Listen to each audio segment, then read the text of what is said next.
Welcome to this episode of the Psychedelic Mom podcast. I'm your host, Michaela Carlin, and I'm here today with Meghan Roekle. She is a ex-clinical psychologist who is now a fulfillment teacher and a meditation guide.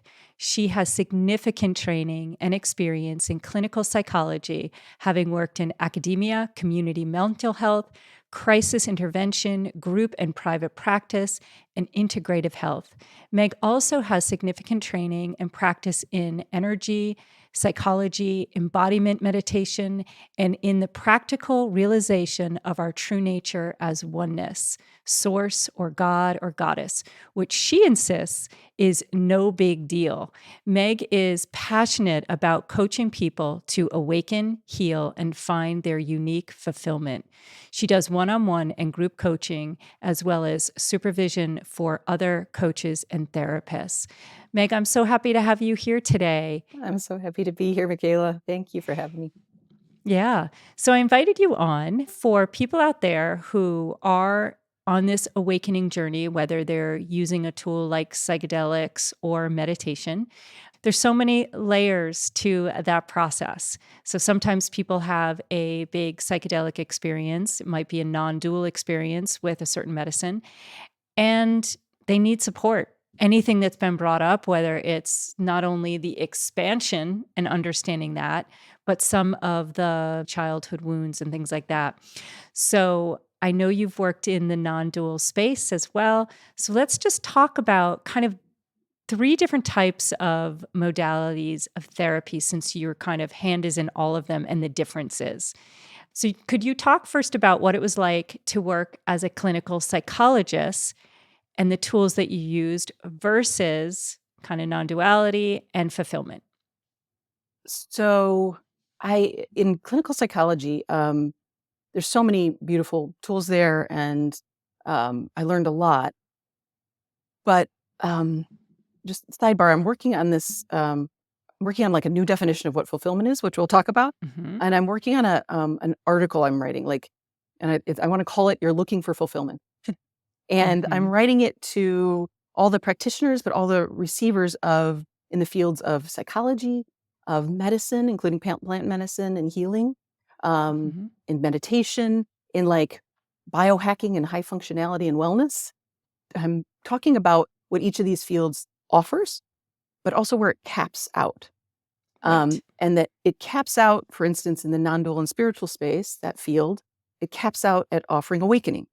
You can be Hmm. awake and know your true nature, but that might have nothing to do with fulfilling your human form and what your body needs that day. It actually Hmm. needs to go, as Fred Davis calls it, it's the unit. So the human Hmm. unit needs to go sit under a tree.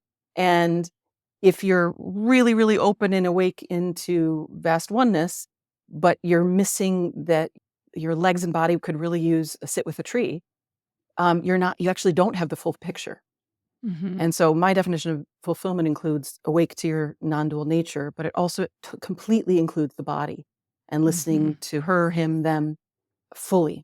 So what often happens is people come into this big non-dual awakening, but it's hard for them to navigate what their body actually needs. And they also have all this wounding that needs healing. Hmm.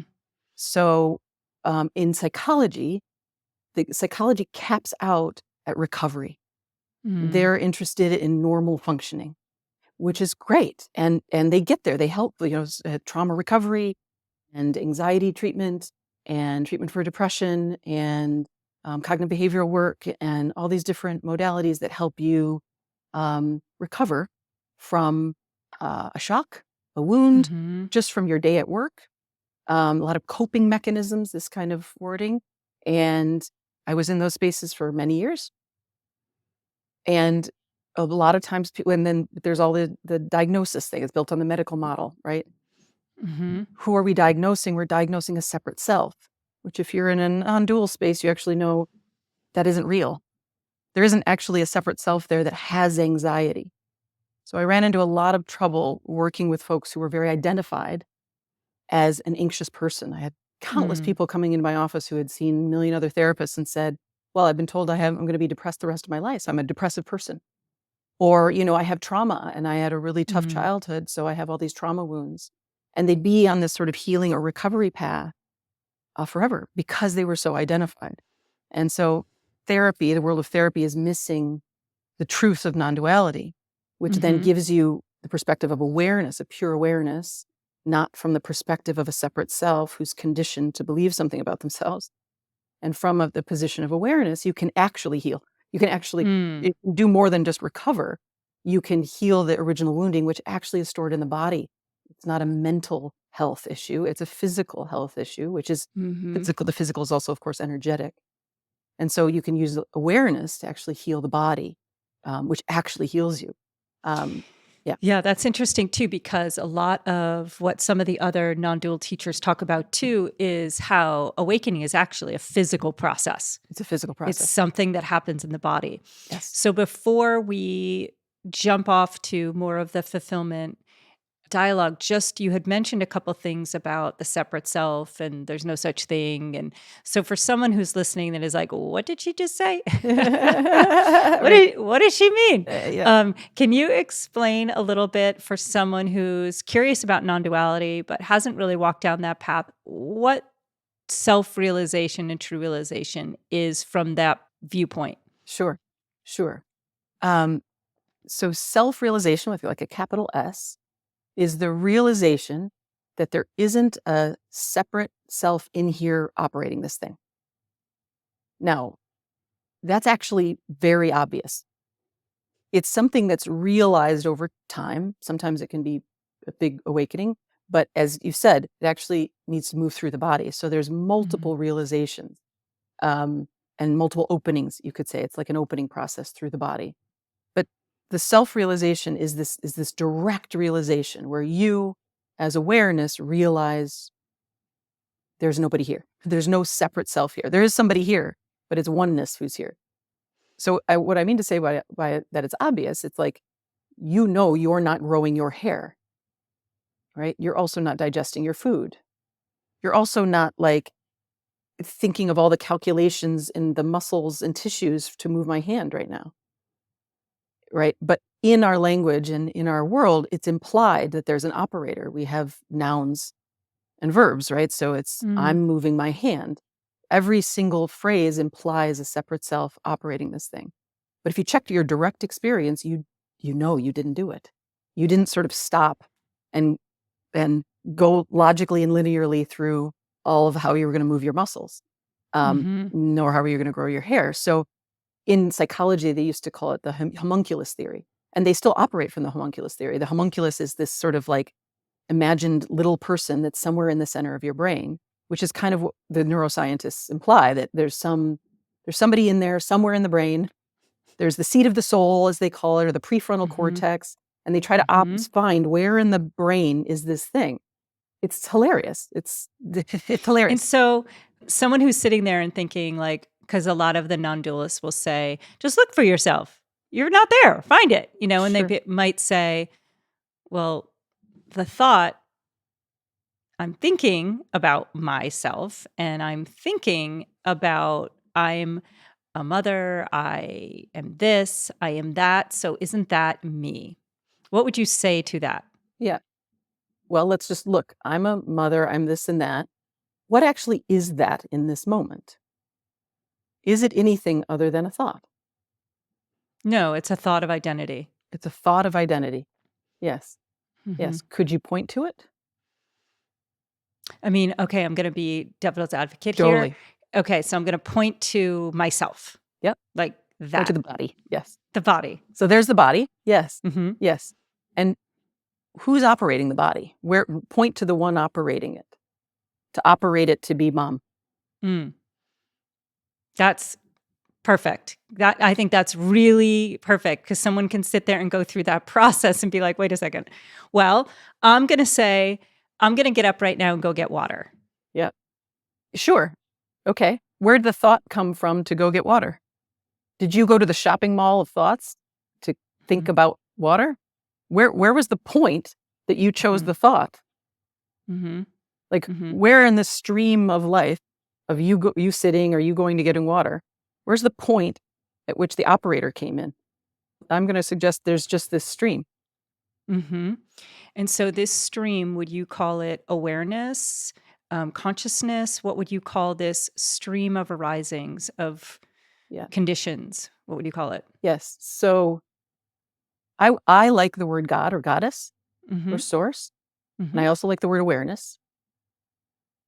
Now, there isn't two, but awareness is that background consciousness way behind your eyes, way before thought.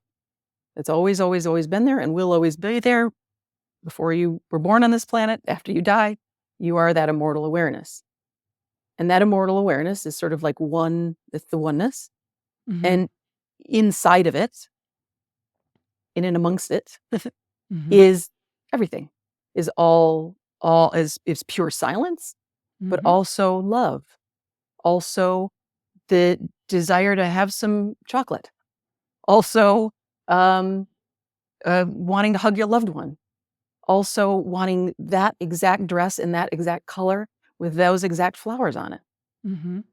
That is also awareness, oneness, Mm-hmm. life, God. So there can be individual preferences, let's say, There like are. you Yes. might like the color red. Yes. Now, I might Yes. like the color purple since I have it on today. So Yes. there are preferences. Here's a question for you. So the awareness that is me, that is the closest thing I can get to. It is so close. It's the most intimate aspect. Okay. Yes. And that silence, that love, and it can be everything.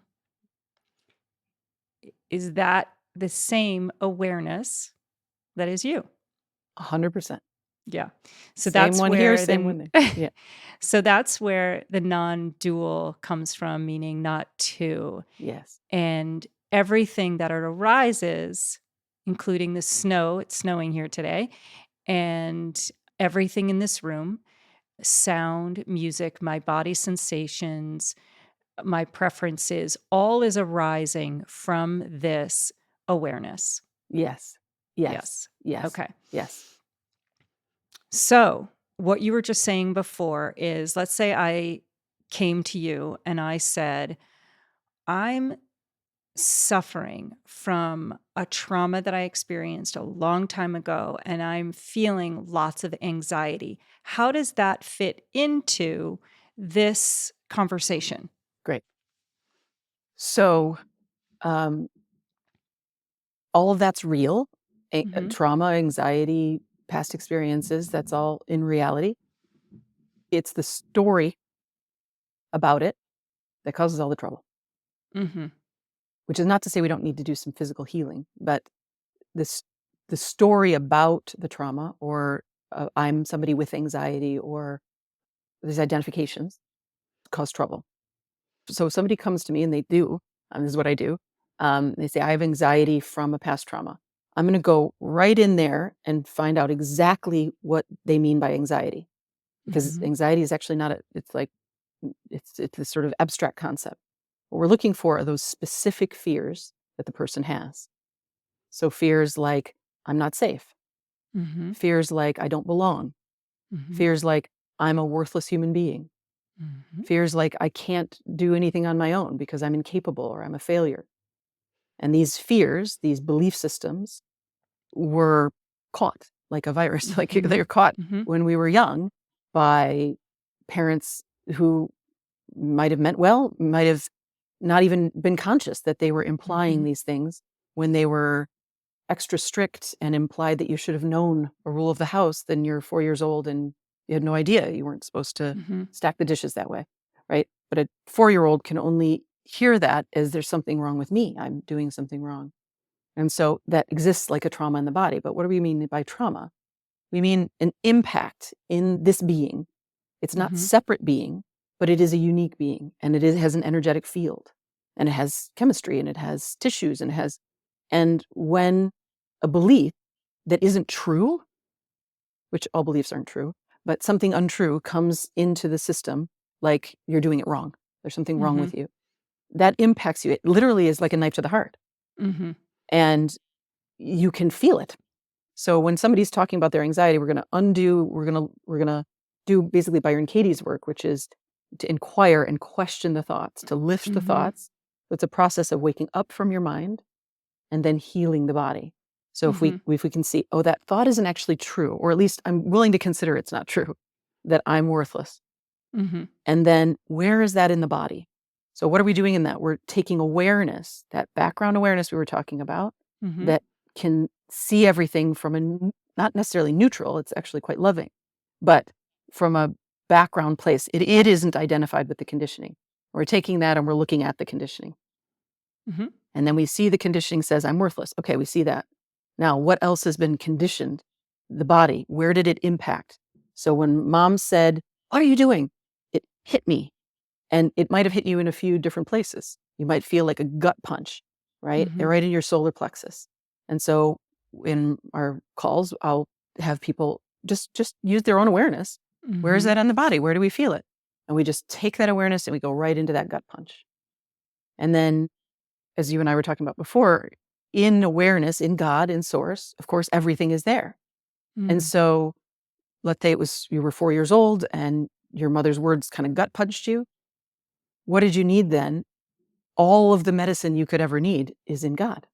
So did you need a gentle hug? Did you need to just sit on the ground and, have somebody's arm around you? Did you need to hear very clearly you did nothing wrong, and go look and see you were learning how to use your hands and hold a cup, and you were 4 years old and didn't have mastery over your body yet, of course. So we look from awareness and we see through that story that was causing all the trouble, and then we feel through the wound in the body. And that can result in, like I had a guy I'm working with who he's just rolling on his own. Like we've only, we'll talk about this stuff and he'll start rolling with awareness, or anybody will. And he's moving through healing really quickly on his own. He has quite a non-dual awareness, and he's just very aware. So he saw through a piece of his not good enough, and it just moved. He was having all these, Kundalini or energetic movements where he's like, and I have had so many of these where you're just in bed and it's just like energy moving through you. And to just know it's totally fine. It's just compacted energy from when you were 4, whatever it is. Right. Where it, instead of, if we were just animals, which we are, but if, an animal who got gut punched would howl if they were a dog, or squirm or shake it out. Right. Exactly. It's just energy. Yeah. And that energy goes in and then it goes out. But if the belief comes in, I did something wrong, it's going to get trapped. It didn't have a place to go. And so that trapped energy, when it's finally seen from that loving awareness or gentle awareness or whatever it is, it'll just move through, and it'll move out the top of your head or move out, it can do some funky things. So he was just describing like, I was in bed for 4 hours, just, just letting energy move through, but it was fine, nothing to be afraid of there, nothing. Yeah. It's fascinating because I feel like as human beings, we've almost been trained to go in every possible way, the opposite direction, but in, right? Totally. So whether that's our addictions, our workouts, or a chemical or distraction, but don't go to the discomfort in the body and the body sensation. Yes. I love what you're talking about because I feel the same way. It's like there's this body density. In that density is repressed emotion.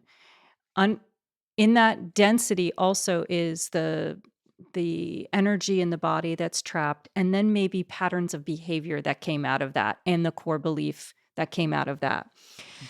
So since we started with kind of because I'd love this to be something, if people are listening, they can almost like get the sense of it. So you already brought us through the no self, almost like a glimpse of what the no self means. Yep. The fact that you actually can't find, if you really look, a separate self, right?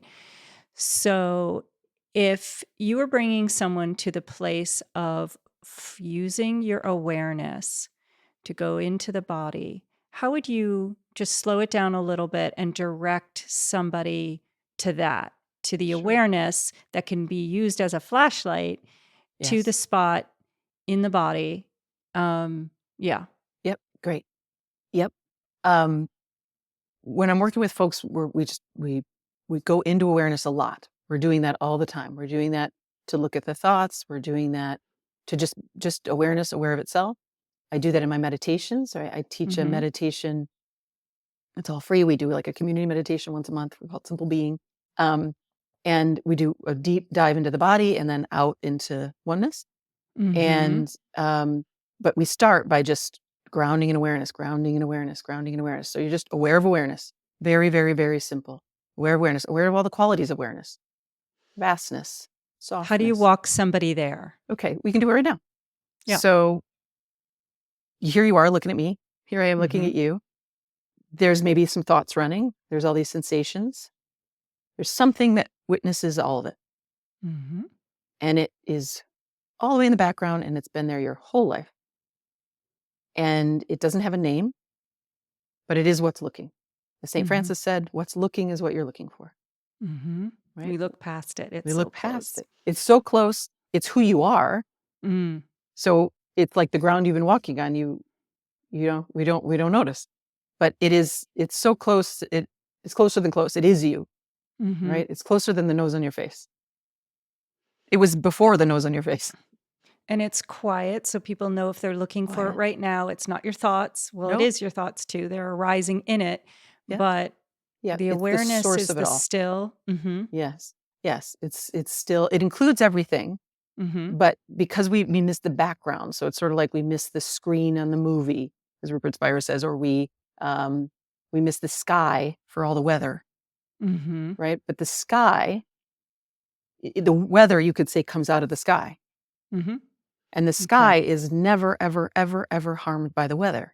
It could be the most massive hurricane. The sky is not ripped through. So no matter what pain you have, it doesn't actually harm you because you are the sky. It doesn't matter if it's a rolling thunder. It doesn't matter if it's searing pain. I have a blog post called The Strangest Pleasure, and it's about the pleasure of healing. As you said, we do everything to avoid it. Most of our behavior as humans, God bless us all, is pain avoidance. And we have no idea that it feels so fucking good to finally meet your pain. Yeah. And well, I want to jump off here too with something that you spoke of, because I think this has helped me in not only my work, but my own process is sensation, right? So this thing that we're running from, which is sensation, you just were saying it can feel so good. I know there's this book called Existential Kink, which has like another way of pointing you to the sensation in the body that you're so uncomfortable from, and sitting with it and then realizing, this actually doesn't feel so bad. Not so bad. It's not so bad. It had a really bad reputation. Pain has such a reputation. It's a lie. Right. It's a lie. And what is pain? It's because if you get closer to it, it was just it's a story. It's sensation. But what is sensation? It's just a movement of energy. You get closer and closer, your whole story just starts to dissolve. And P.S., the pain, it was knocking on your door. It's pain from your childhood, pain from past lives, saying, please pay attention now. Please pay attention now. And then you finally do, and it's like, oh my God, it's the very thing you were wanting your whole life. Totally. I think that's an interesting piece of just, if someone's out here following along, it's like if you felt anxiety in the belly and you found the awareness that was just pointed to, and you brought the awareness to the belly, and the longer you just allow the presence to be aware, that awareness to be there in the belly sensation, it does expand out, doesn't it? And that almost becomes the non-dual, the sensation that isn't really even in the body.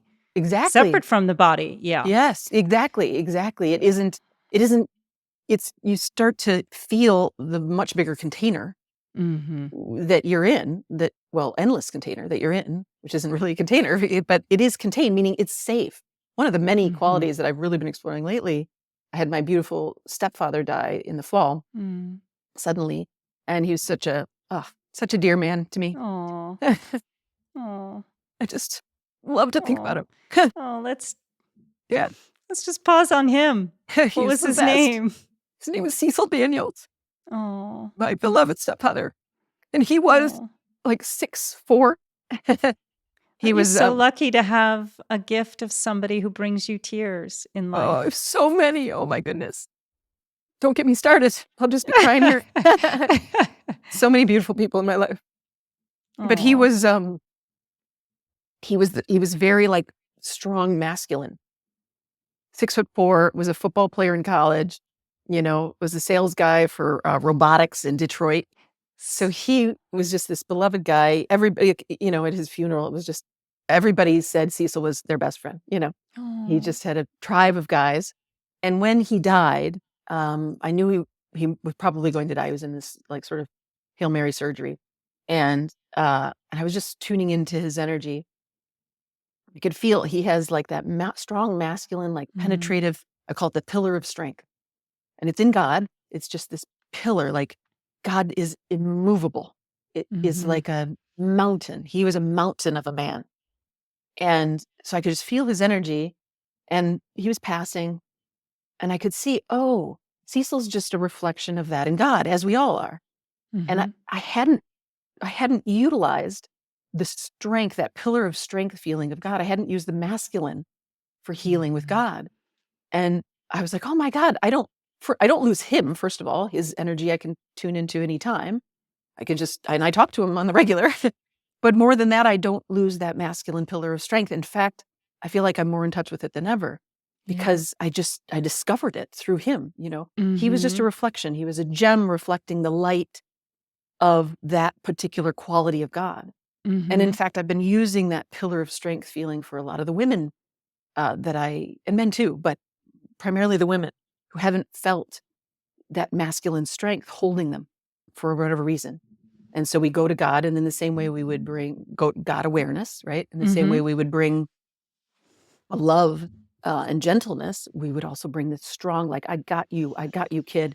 The strong male, masculine, I would call it vertical pillar of strength feeling, immovable.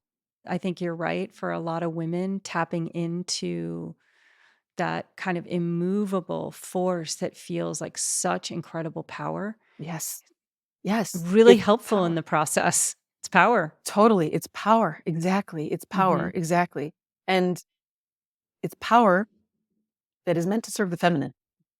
Yes. And it's interesting too, because I had some little process this year where I discovered a little wound that I didn't realize that was a wound of feeling powerless. Yes. And so it was interesting to go into where that lived in my body, the density of it, the emotion behind it. Whoa. Yes. Some rage there. Rage. Totally. Nobody wants to feel powerless. No. And then what you're talking about is tapping in to that power within awareness that is the masculine. The feminine, of course, has as much power. It's the support, I would say, of the feminine lead. The feminine force is meant to lead. It's the creative power of the universe. And, I don't know if you know, like the founding documents of the United States were based on the Iroquois Confederacy. The Iroquois Confederacy was this, gathering of tribes. It was a council of men, but those council of men that decided the peace treaties and everything were elected by the clan mothers. And the clan mothers said, here's what you're going to do for us.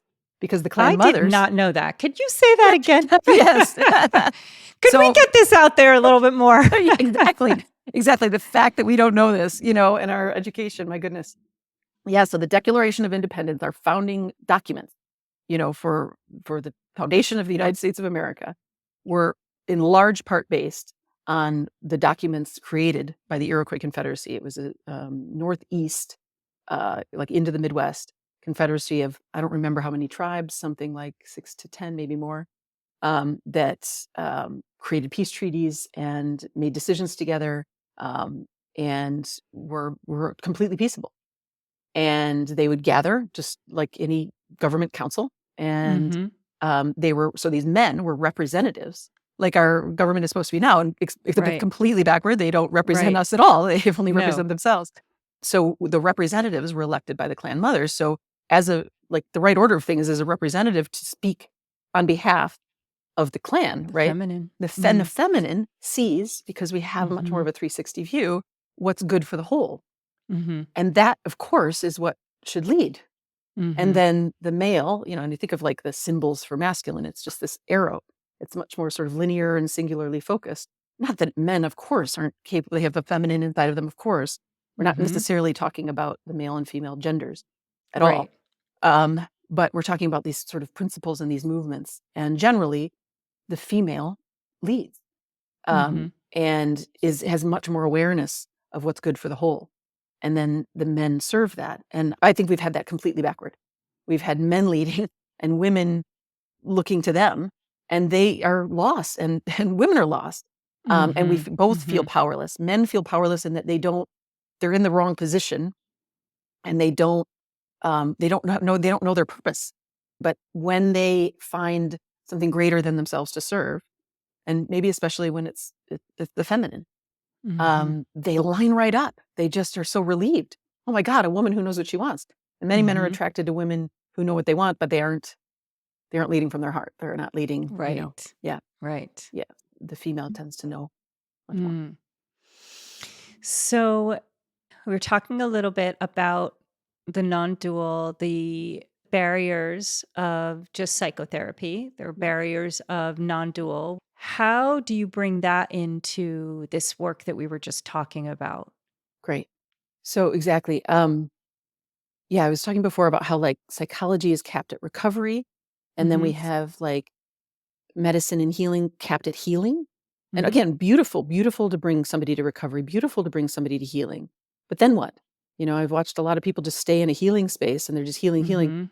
And I want to say, you're looking for fulfillment. You're looking for what your whole body wants. And that's going to include knowing you are God. So I'll talk about my definition, but so I'm helping people bring themselves out of that cap, wherever they're coming from.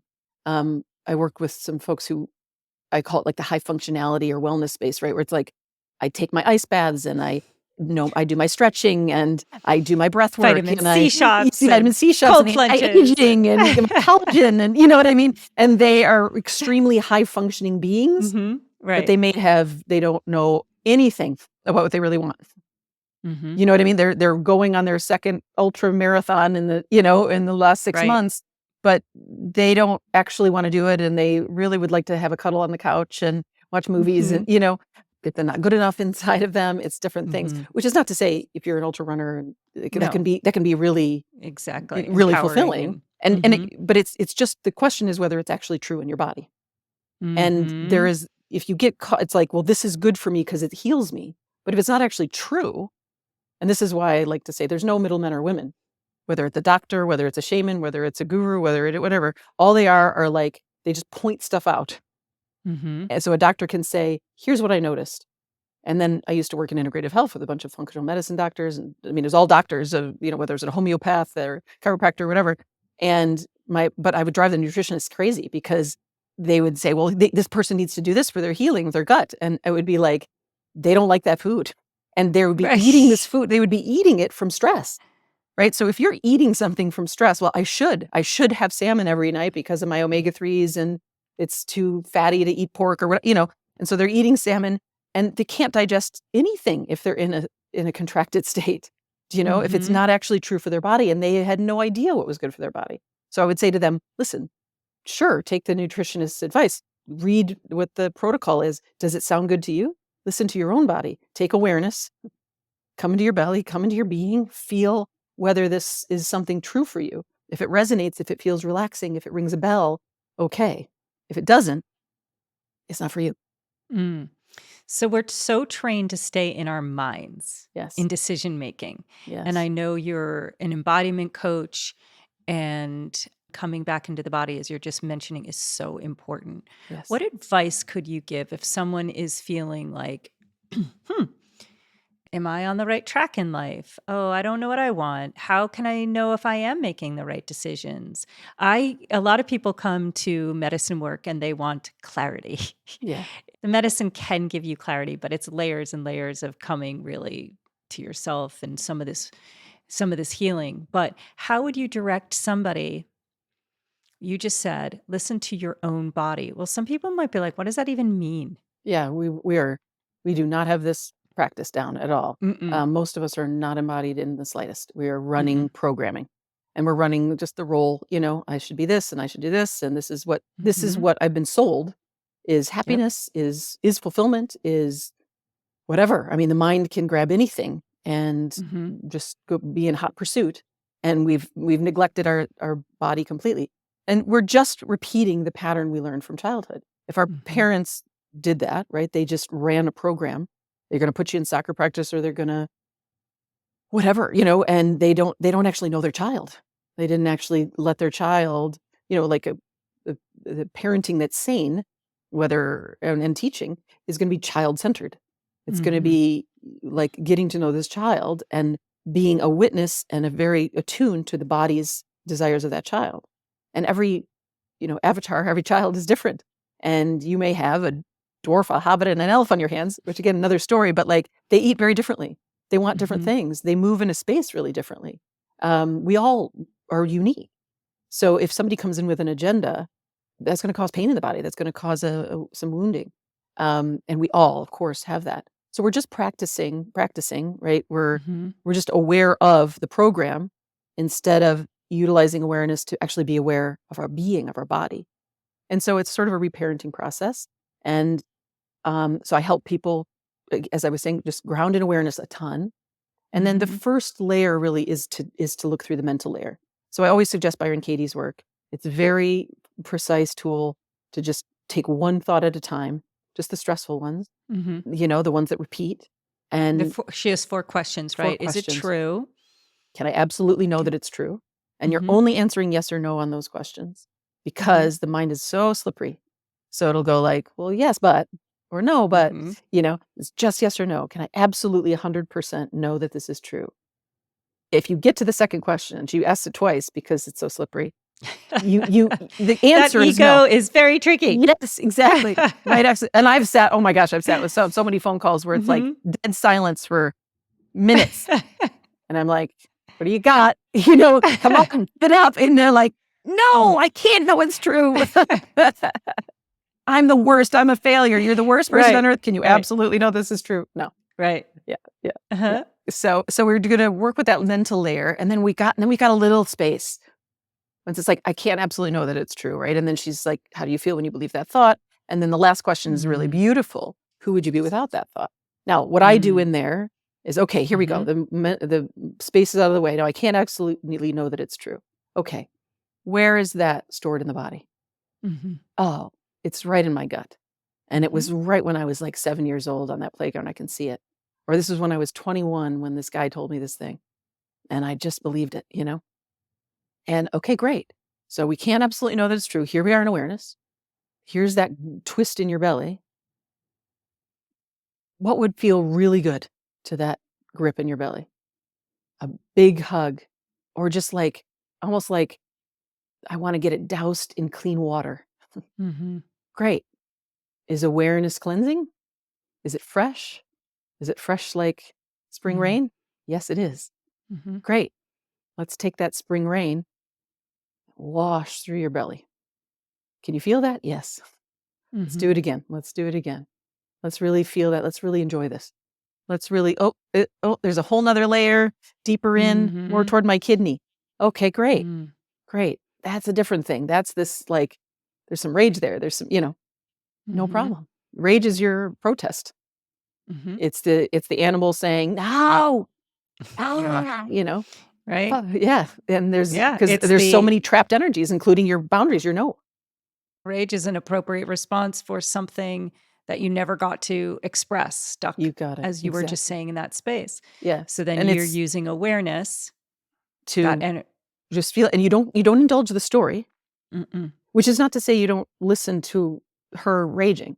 I had a healing experience once in a retreat years ago where it was just like the very loving retreat, and I was in the tent, I was camping, and I wasn't sleeping very well. And this night, because the whole space was such a loving space, this night, starting with my like 4-year-old to like my 21-year-old, was like, I'm here to I'd complain about some shit. I hate there's so many things I hate. And it was like my 4-year-old, like, I hated this outfit and I hated that girl at school and I hated when my mother did this.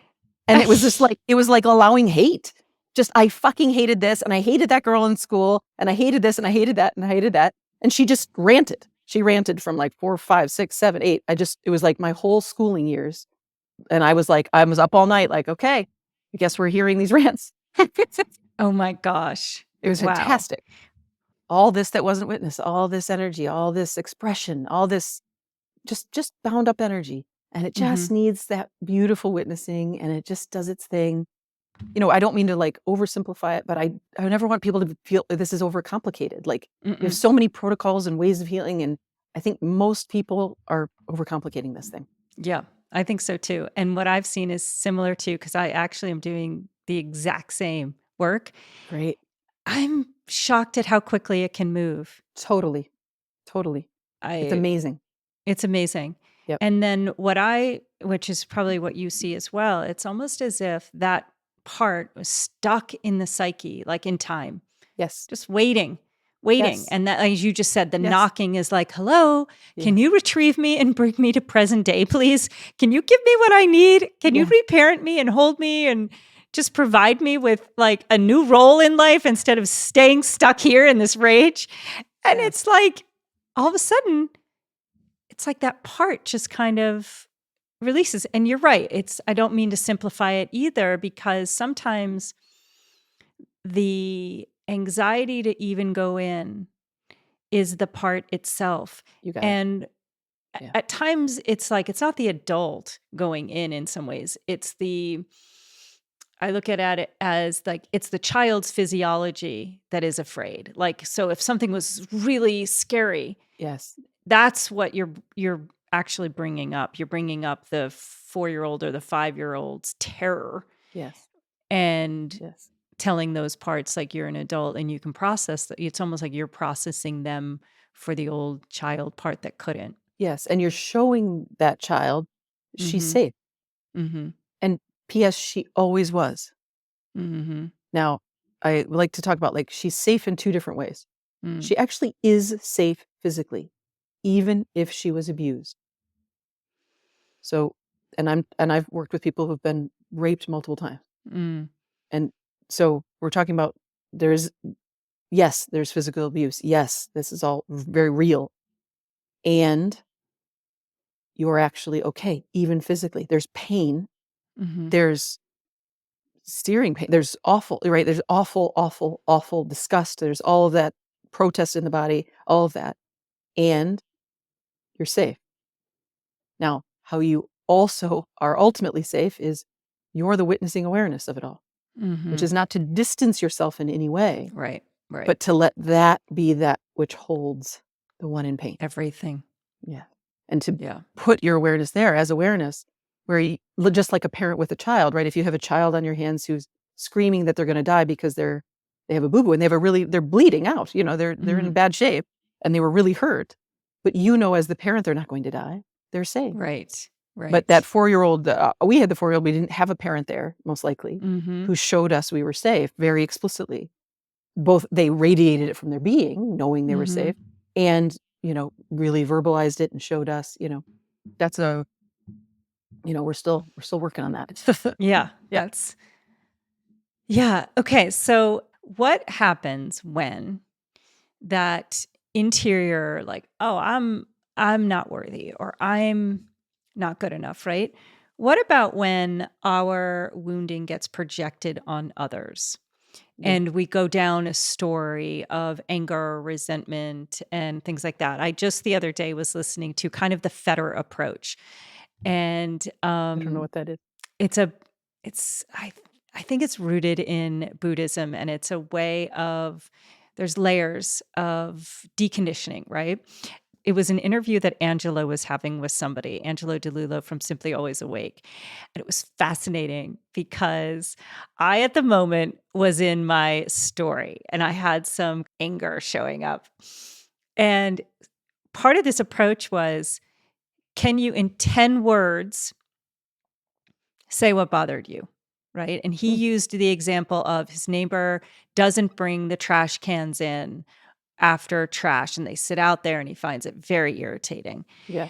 Mine was, I was really irritated that the battery in the fire alarm hadn't been changed, and it was like going off at night. So like I couldn't sleep. Right. And this, the level, the level of anger, like just inside, it was kind Yes. of like, who does that? Who doesn't change the battery? It was kind of that thing. Yep. And then I put it in 10 words, and it was like, so-and-so didn't change the battery in the alarm. Yes. Great. Great. And it So was like gone. it was gone. I was Oh, like, great. okay, no big deal. Like I was just like, are you in a tiff about that? And it was like, Yes. so-and-so didn't wipe the counters down. Okay. Yes. Beautiful. I like it. Okay. What it's doing is just bringing you back to here's reality. This is like Byron Katie's work, right? Who would you be without that? Here's the facts on the ground. The facts on the ground without your story are just facts on the ground. That's what I wanted to get to, because that was something just recently that I'm playing with and learning. Like, this is reality, and here's your filter. Yep. Right. Yep. So we were just talking about how a wound can happen. We can go in and heal, but then there's other layers of maybe some conditioning ways of being that come out of that. So one might be what I just gave an example of myself. Yes. So can you talk about what's reality and what's the filter, so that we could help somebody else who might be suffering from their own thoughts? Like, I'm lying in bed and I'm suffering. Nobody else is there. I'm causing my own suffering because 100%. I'm annoyed. Yes. So we all cause our own suffering, which is not, we're not to blame for it. It's just, it's what we were taught. So I think, can we use your example? Because so meaning, so you have reality, which you found, right? Somebody didn't change the battery from the fire alarm. Mm-hmm. Now I want to know, right? This is where my work comes in. What was your story about that? Oh, it was so inconsiderate, because they had to have heard it the night before, and I wasn't home the night before. So they had to have heard it the night before, and they knew I was coming home, but they weren't going to be there that night. So they thought they could just leave it, and I couldn't even reach it. And so how inconsiderate, I mean, just on and on. So inconsiderate. And they're not staying here, and they left it a mess for me. I'm not cleaning up their mess. I mean, this could go in circles. Yes. If you want to know the real psychedelic mom, it's I was like in my own head, like, are you for real? Who does, like, just criticism, resentment, criticism. What a jerk. Absolutely. And this is everybody. And this is actually how fear talks. This is how pain talks. And so it's not you, it's not me. It's just, this is the voice of pain. So I would just take it one step further. So how inconsiderate, how disrespectful, and what does that mean? What does that mean about them, or what does that mean about you? Ooh, okay, good. All right, let's see. Let's go here. Unseen, unappreciated, unvalued. Yes. Good. That's plenty. Yeah, that's unseen, not valued, not appreciated. Yes, I'm unseen. And do you know where that came from in your childhood? Yes, definitely. I think parents, my parents and many parents of the generation that I came from, I wasn't from like children should be seen and not heard, or heard and not, what is that saying? Yeah. Seen and not children heard. Should be not seen or heard. Right, exactly. No, but it was more like the true nature, how we're learning today, much more about conscious parenting. And, I look back and I think I wish I had known many of this stuff today, but it wasn't like, let me see you. Who are you truly? Who do you want to be in the world? It was conditioned parenting. Yes. So that left kind of can I choose what I want to wear? Can I be seen for what my style is? Yes. That kind of thing. But I was not aware of it. I didn't feel unseen as a child. This was later awareness. Yes, exactly. It's sort of like we have relatively good childhood, maybe, and it's like, well, I was seen more than my other friends. And my parents obviously loved me, and they gave me all my basic needs and more, what are you complaining about, kind of thing. But meanwhile, the whole chunks of your being were not seen at all. Nobody Exactly. witnessed them. And then as child, right, they got the food. They've got your survival in their hands, Mm-hmm. you know? There's a comedian I love named Neil Brennan. One of the best stand-up specials in the world is called Three Mics. He's been through a lot. He had a horrific childhood and has done a lot of healing on himself. Now doing ayahuasca and everything. He was always an atheist or an agnostic or whatever. But he said, after a couple journeys, he was like, I get it. It's all God. Mm-hmm. Now he's got a lot more healing to do, but it's really cool. But he said in one of his specials, he said it like on a podcast. There's nothing more terrifying than childhood. Right, because you're defenseless. You're defenseless. You're in a prison camp. And they have all the money. They have all the food. Right. They tell you what school you're going to go to. What neighborhood you live in. Right. That's so funny. Yeah. That's really interesting.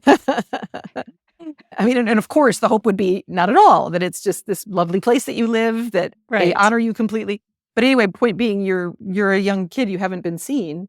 And because they hold the keys, you look to them to be seen. Mm-hmm. And so you're going to pick the color that your aunt and your mother like to be seen. Right. Exactly. Now, what are you doing in that? You're trying to be safe and trying to stay attached to them. But meanwhile, you're neglecting your own body completely. Right. And so it's a process of turning that awareness around. Mm-hmm. So, and this goes back to the person in your house, right? You're not focused on them and what they didn't do.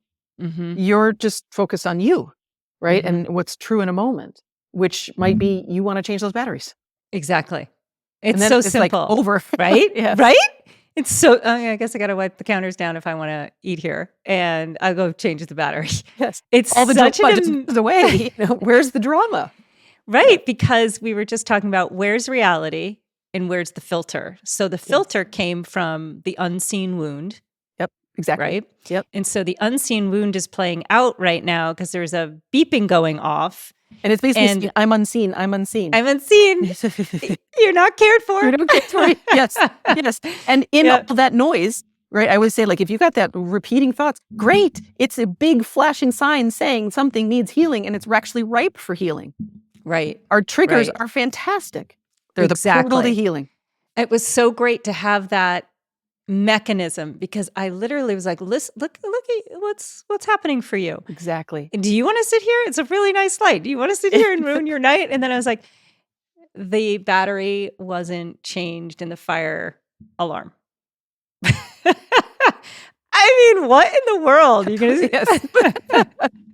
Yes. We strip all meaning away. I have one of my blogs is about that. It's just like, which is not to say everything's meaningless, but let's just take meaning out. Just take that word out. What if nothing means anything? Then it just gets to be what it is. So if a sensation comes up, including pain, if it didn't have meaning, it actually is it's just literally just saying, pay attention here. Yeah. Which is a very important mechanism, right? If people don't have pain mechanisms in their body, they die. Well, every time now, and this is probably just through some of the non-dual, the real self-realizations and the process of psychedelics and whatever, but anytime a trigger comes up like that now, I'm like, ooh, more juicy stuff. Totally. Because it's really changes the game because it's really not an outside game. It's an inside game. Yes. And this goes back to that real difference with therapy, where it's sort of an indulging of it and identification with it. And I have trauma and I got to keep working on this and we're going to analyze it for 10 years and wake up from the thought and heal it. Yeah. And like you said, it can be really fast. I mean, if something wounded you quickly, right? Somebody's words hit you. I used to go to the energy psychology conference for like 12 years and they always would say, if the wound happened quickly, it can go away quickly. Because if you wake up and it's like, that was a lie. Right. Right? I'm not unlovable. That wasn't true. Right. I'm right. I'm not unseen. I can see me. Exactly. And I'm seen by God or goddess all the time. I.e. me. Exactly. Yes. So just out of curiosity, what would be a trigger of yours that you feel you use this technique for? Sure. My main pain body being Eckhart Tolle's term, which is the constellation of mental, and physical and emotional. Such a great name, isn't It's it? a great name. It's like It you gets can to the feel heart it of hanging on your leg. Yes, Like you're yes. dragging around this pain body, Yes. just dragging behind you. Yes, exactly. Exactly. So my number one is unworthiness or not good enough.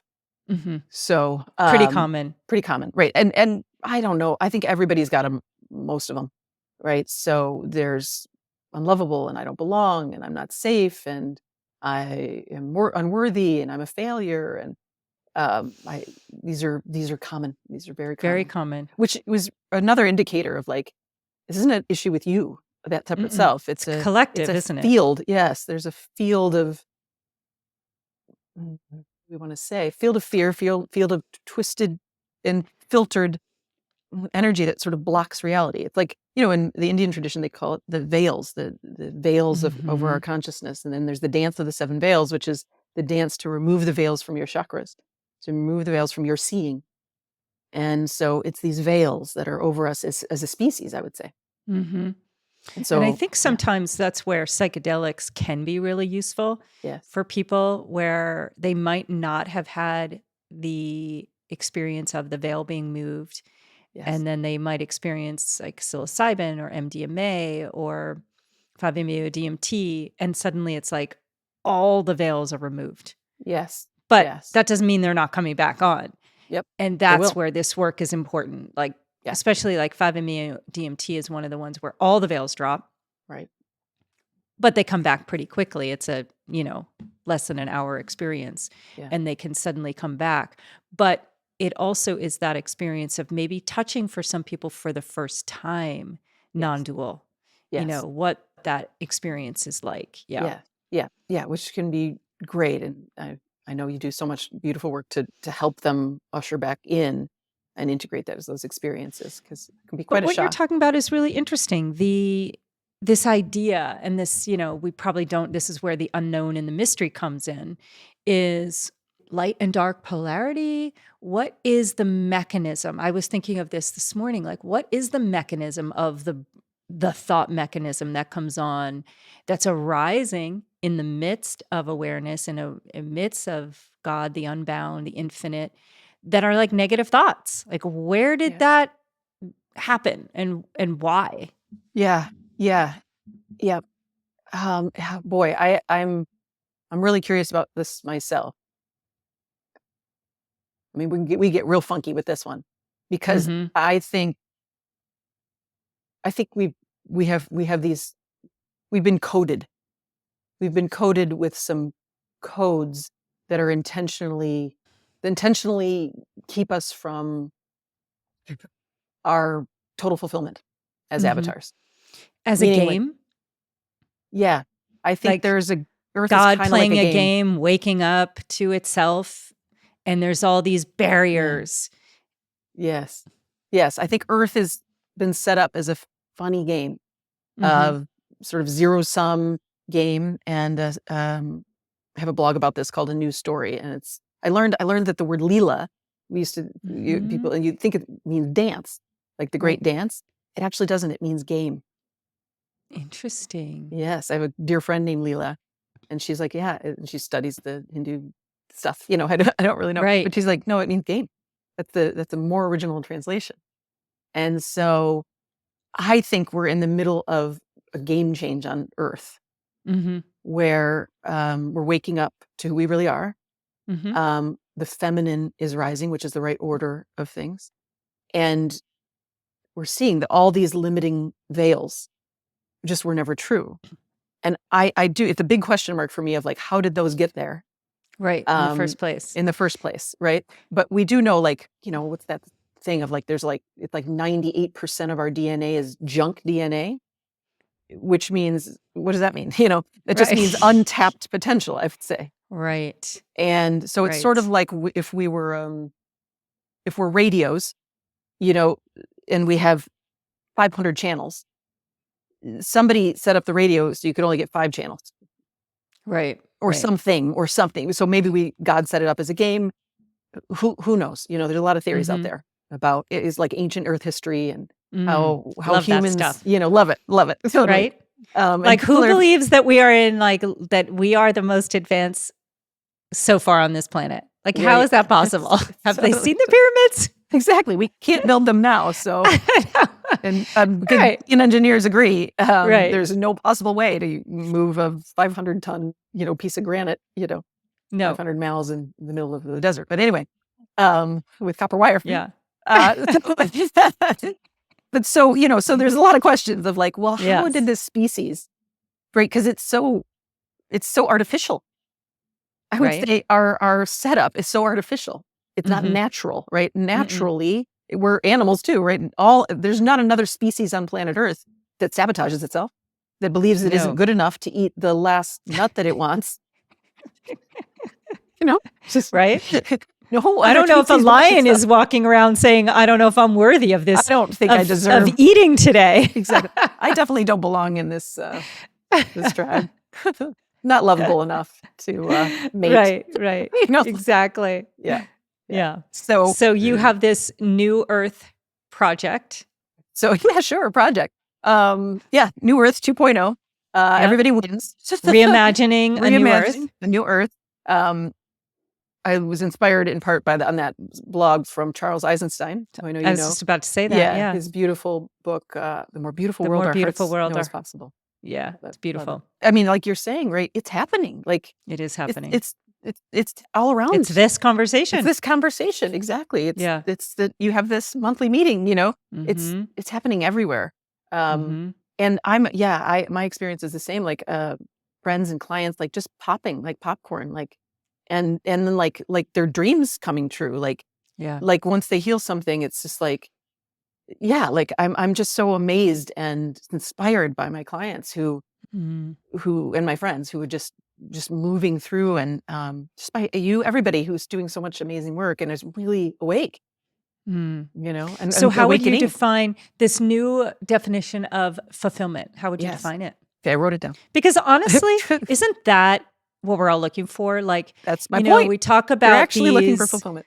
It's like fulfillment. It's a sense of, I'm not gonna put words in your mouth. I want to hear your definition. I hear like exactly what you're saying, right? This is why I'm writing this article. I'm writing it to all these fields, saying you think, you're like looking for healing, but it's actually fulfillment. You're looking for awakening, but it's Exactly. actually fulfillment. And you're looking for high functionality, actually fulfillment. You're looking You're looking for a partner, actually fulfillment. Yeah, exactly. Or in the meditation world, right? You're looking for peace. Great. Mhm. Peace is great. Actually fulfillment, which Mhm. includes peace. Mhm. So here's my definition. I'm still working on it, but I Mm. think this is pretty good. The relaxing and joyful experience of knowing one's truest nature as God, Goddess, as themselves, alongside being in deep alignment with one's unique embodied desires. This includes the inner knowing that these experiences are continuous, as they are natural and eternal states.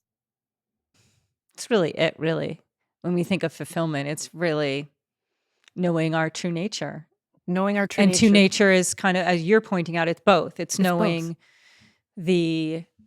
it's The true nature of your body as well, right? The true Mhm. nature of your oneness, but the true Mhm. nature of this particular unique, beautiful avatar's desires. Yeah. What's going on with her? That Mhm. knowing that, and then this idea of like knowing that it's not a momentary thing.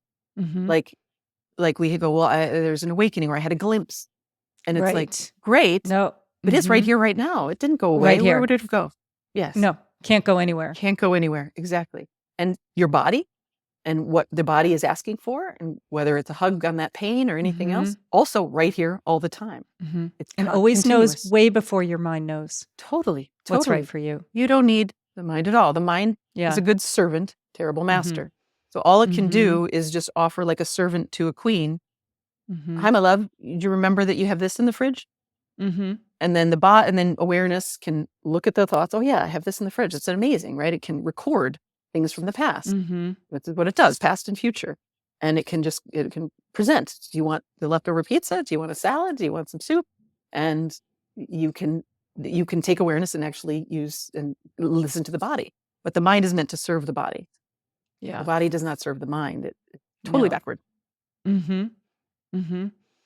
That alone, if we could change on this new earth, parenting children from a place of deeply being in touch with their body. So Yeah. they know their yes, their no, learning as parents how to kind of, if there is a moment of trauma, as every child and human is going to have, kind of have the training to help the physiology get back to Yes. homeostasis versus Yes. having a child stuck in the fight, flight, freeze.